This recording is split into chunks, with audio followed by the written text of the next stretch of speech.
Bonjour à toutes et tous. La Minute Quantique d'Amour, c'est un pas de plus dans la création consciente de plus de bonheur dans notre vie. Et c'est très concret. Donc c'est de ma deuxième vidéo sur la relation de couple. La Saint-Valentin est passée, et puis maintenant, je vais vous parler un petit peu de que se passe-t-il dans cette relation de couple? Quels sont les écueils à éviter? Eh bien, au départ, nous sommes attirés l'un vers l'autre dans un couple pour des raisons qui sont majoritairement non conscientes.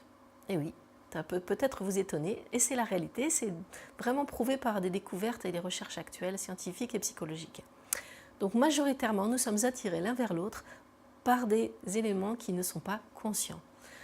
Donc ça concerne notre psychogéologie, notre arbre généalogique, ça peut concerner les vies antérieures, ça peut concerner bien sûr notre éducation, ça concerne nos programmes éducatifs à l'intérieur de nous, nos enfants blessés intérieurs, qui vont s'attirer mutuellement. Et ces enfants blessés intérieurs qui s'attirent mutuellement, au départ, c'est parfait, parce qu'on ne voit que la surface des choses, on ne voit que ce qu'on veut bien voir, c'est-à-dire le côté amoureux, agréable.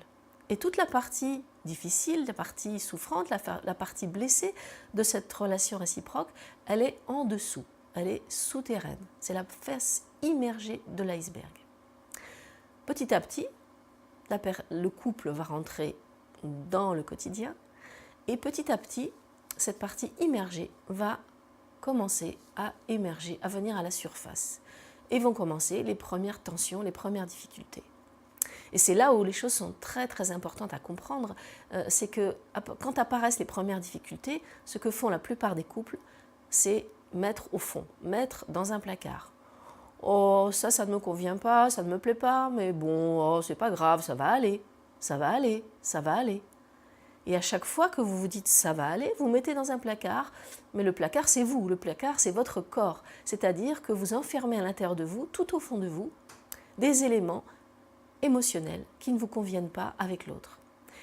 Et ça va avoir un double effet extrêmement dommageable et maltraitant. Le premier, c'est que vous allez vous faire du mal à vous-même, puisqu'une émotion qui n'est pas exprimée, c'est une émotion qui va rester dans le corps, qui va stagner et qui va, à moyen ou à long terme, provoquer un symptôme.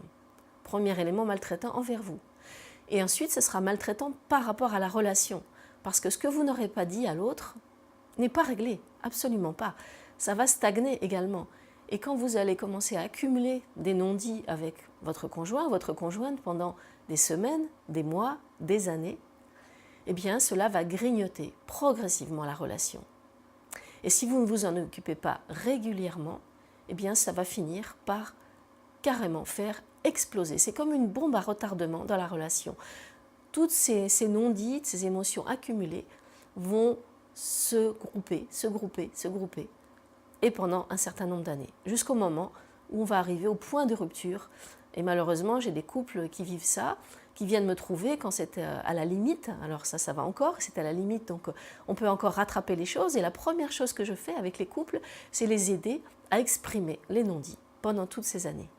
Et très souvent, dès la première phase de thérapie de couple, quand ils ont exprimé tout ce qui n'avait pas été dit, ce qui a été douloureux, avec mon aide, avec mon attention, eh bien les choses s'apaisent. Ils retrouvent la relation. Ils retrouvent la relation amoureuse parce qu'en fait, l'amour est toujours là, mais il est caché, il est enfoui, il est tu. À un moment donné, si toutes ces choses accumulées continuent encore à grandir, à augmenter, eh bien, la relation amoureuse ne sera plus seulement tue, elle sera tuée. Et là, on arrive au point de non-retour. Un des points extrêmement importants également dans la relation de couple à éviter, c'est les questions qui tournent autour de l'éducation des enfants, l'arrivée des enfants. Donc il y a tout un tas de choses à mettre en œuvre avant l'arrivée des enfants, pendant le moment où l'enfant arrive, ce qui va profondément bouleverser le couple. Il va falloir s'en occuper, il va falloir y mettre de l'attention. C'est-à-dire que tout simplement, quand vous êtes en couple avec des enfants, il y a le couple de parents et il y a le couple de conjoints, de partenaires. Et ce qui se passe malheureusement la plupart du temps, c'est que quand vous devenez parents, vous oubliez que vous êtes aussi des partenaires amoureux. Et vous allez privilégier la relation parentale au détriment de la relation partenaire amoureux. Et ça, c'est aussi un écueil très très important et qui va souvent être à l'origine de la séparation, à moyen ou à long terme. Comment parer à ça? C'est ne jamais oublier que vous êtes aussi des partenaires amoureux. Donc c'est toujours maintenir un espace pour la relation amoureuse indépendamment des enfants. Et ce sera merveilleux pour les enfants parce qu'ils vont s'apercevoir, vos enfants, que pendant le temps où ils ne sont pas avec vous, eh bien, c'est un temps que vous vous offrez en tant que partenaire amoureux. Et c'est un merveilleux exemple à leur donner. Voilà deux choses très importantes, fondamentales, pour améliorer votre relation de couple, pour éviter une séparation, malheureusement, qui existe beaucoup dans notre pays. 2 couples sur 3 finissent par se séparer et de plus en plus tôt.